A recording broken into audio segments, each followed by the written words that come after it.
What's going on, guys? It's Siren Frost, and today I'm giving you guys an updated deck profile of my Altergeist deck. So I took this deck to regionals. It happened yesterday, so yeah, well, that's kind of obvious to say, but I don't know why the fuck I even said that. But the point is, this is gonna be an updated version of the deck. I did change some things out, made a few little modifications here and there, and I figured that some cards in there will still be the same. Also, I gotta show these out to you guys. I did not know that regionals or that some of the vendors actually have these, so I was actually very happy getting like Ari, Diana, and Syndra, because these three were always my favorite mages slash I don't know, I forgot what Diana is now, but she was also a mage. But yes, this one's especially gonna become a field center of mine personally, or I could just switch them out little by little depending on my mood swing or whatever the fuck it is. But still, those are fucking awesome and I love them.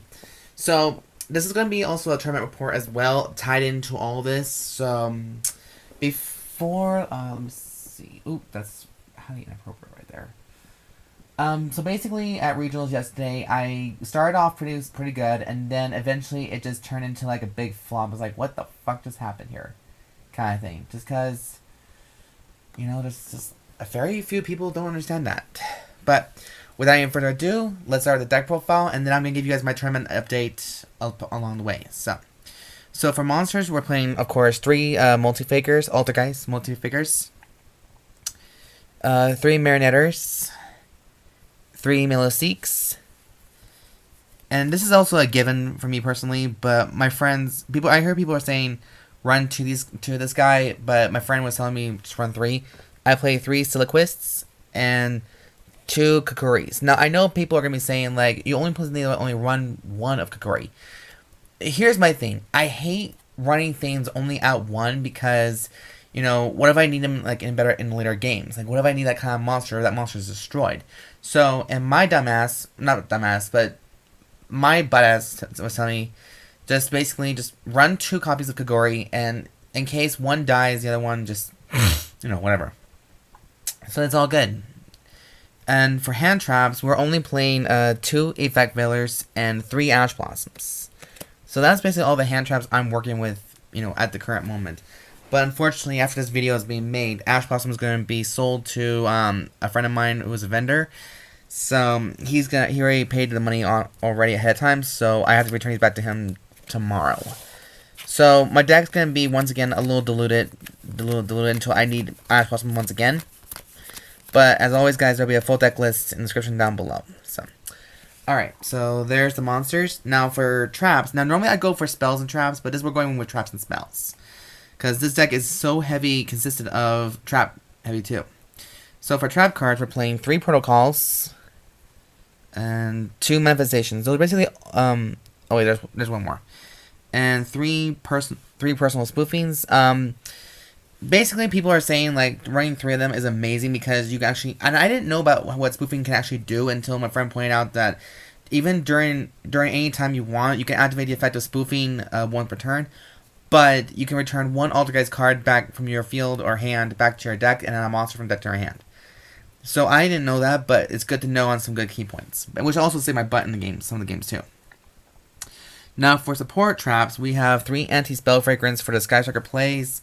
I may cut this down to 2, depending on the situation, or see what kind of happens, because surprisingly enough, at regionals, I only played against 1 Sky Striker player. That's pretty much all it, and then I end up getting fucked over for that one, but that'll be coming up pretty soon.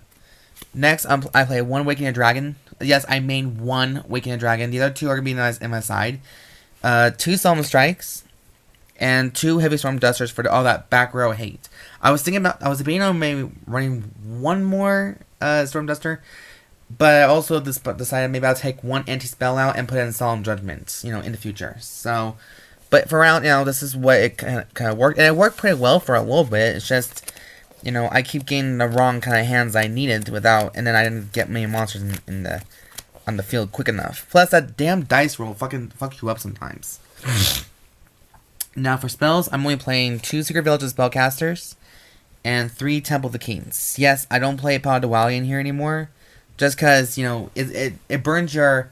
There's now a strategy you can now use with Multifaker, and since Multifaker is the main center of attention to this deck, That's basically what it was about. So as soon as I get set a trap card and then activate Temple of Kings and then activate it, or vice versa, sorry, then basically that's what it counts with. Oh, and when I was in Vegas, I also got this for myself too. So I got my own name on here. So yes, God. Okay, so that's the main deck. Now onto the extra deck, which changed out a lot. So I played 3 Hexstias. Oh, just go right there because I forgot the little screen's shorter than that. So 3 Hexstias, 1 Kidolga, 1 Prime Banshee, and then we got the Knightmare Cerberus, which is Cerberus, 2 Phoenixes, just in case one dies, then you can the other one. Unicorn, 2 Link Kribos, 1 Firewall Dragon, Saruja, Borreload Dragon, and Ultimate Falcon. Basically, here's the sad thing though, you guys. People found ways now to get over Ultimate Falcon, and some people just did not unless it goes destroys in battle. So and then you can also attribute this for a kaiju too. So that's the unfortunate part. You know, I did not know that it could still be targeted for a kaiju effect. So, but you know what? It's a life lesson. So shit happens. Anyways, so here's for side decking. I played 3 Dino Wrestler Pankratops.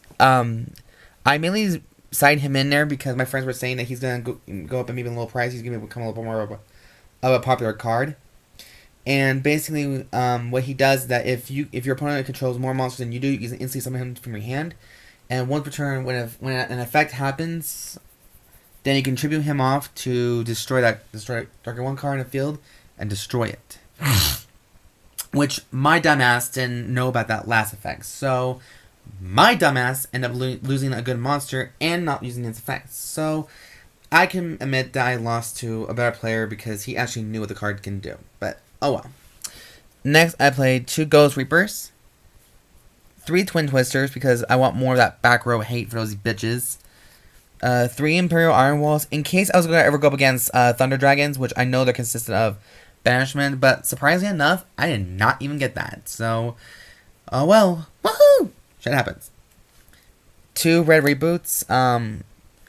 Basically, I draw into one of them already, so like, you know, why not add a third one? But I didn't think of it ahead of time. So, and then we finally got 2 more Awakened Dragons. I know you're all probably thinking, like, what kind of deck profile the fuck is this? Well, it's my deck profile, and I'm the one who calls the shots here. And stealing people's ideas is horrible. But when you're a broke bitch that wants to look good and all that shit, I do what I had to do. I did what I had to. Alright, so that is it for the deck profile part. Now on to the tournament report, which is right on my computer. And no guys, it's not porn. Trust me, it's not. Alright, so basically, so on regional report, my deck was Altergeists, and my first opponent was against a 60 card Dark Warrior deck. And surprisingly enough, this is of an opponent that has a team very infamous at our locals, Team Jesus.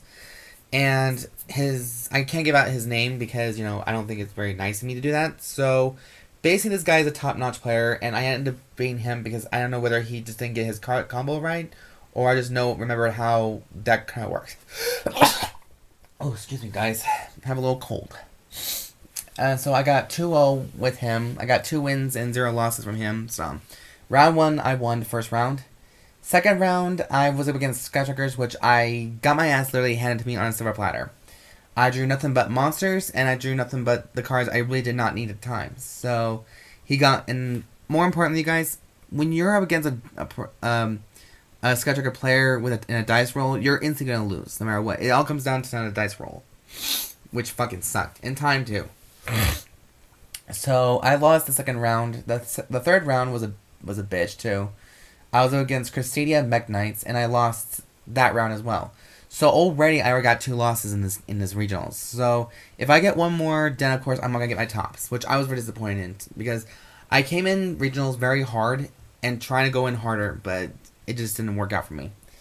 Round 4 was against Gokis, which I won the first round in that match, but I ended up losing both rounds in best out of 3, so I lost in the third round. So round 5 I lost to lost to 4. I lost round 4, and then round 5 I end up losing again to Trickstars, which I'm not very happy about because I also run Trickstars, but I end up playing Altergeists in this deck. But everyone kind of knew how to counteract it, and I just didn't get the cards I needed. And then, once again, guys, the dice roll kind of determines that fate. So, already, you guys can see, or can tell, that I already lost 4 rounds already. And I was mad. So, what I ended up having to do is trying to win my last 4 matches. So, round 6, I ended up winning against Dino Wrestlers. Which, it turned into game 3, because we both tied to it. But, in the end, I ended up winning because the time was called. So, that was saved my ass. But then round 7, guys, I'm going to say one thing about round 7. My dumbass didn't hear round 7 being posted. I did not hear it.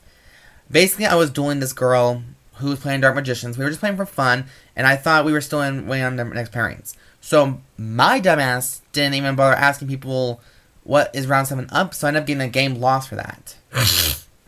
And I don't know if that means, like, me dropping at regionals, but for somehow I was able to make it to round 8. So, maybe it's just a one-time thing. Maybe it just happens, like, multiple times. I don't know. But round 8, I ended up going against Valkyries, and I won that match. But overall, you guys, I won 5. The points are, I won 5 games and lost 10 games. But yeah, so basically my rounds is I end up gaining 5 losses and 3 wins, which really fucking sucks. And my place was 68th place out of 71 players. Yeah, guys, I hit really at the bottom of the barrel on this one. And I don't know what went wrong. I don't know what just happened. I just don't know if I just got so easily distracted that I didn't focus well enough. But I felt like shit after this whole event. Like, I was thinking about dropping, but I was like, you know what? No, I'm gonna keep going. I'm gonna see how far I can go. And evidently, I did. And I ended up, trying my very best I can to just leave it the way it is. But yeah, so, guys, I'm not saying that regionals was a bad thing. It brought me up a lot of good things to think about and what decks or what cards I need to start working out better. And, overall, I did have a good time. I ended up getting some cards that I needed for my deck, and now regionals is a little too late, but there's always room for next time, and I got the cards I needed now, so I finally felt happy and ease with this. So, there will be regionals in Idaho. I don't know what town it will be, but my friend was saying that it's going to be in Idaho, so I am planning on going to that one, maybe next month, and then, I don't know, we'll just see what happens, like, just, if I actually will finally get my regional tops, which I hope to God I do, because, I could definitely use some good moments right now, some good juju right now. Anyways, you guys, that concludes the deck profile update, and that concludes the regional report for, November 11th, what the fuck am I saying? November 10th, 2018 regionals in Las Vegas. So, thank you for watching, and make sure you guys subscribe, like this video, thumbs up for it, and comment down below if you guys have any questions whatsoever, or you just want to, talk about, give some advice or something like that. I'm very open to ears with this one. And I hope you guys have a good day, and I'll see you guys in the next video. See ya. Bye-bye.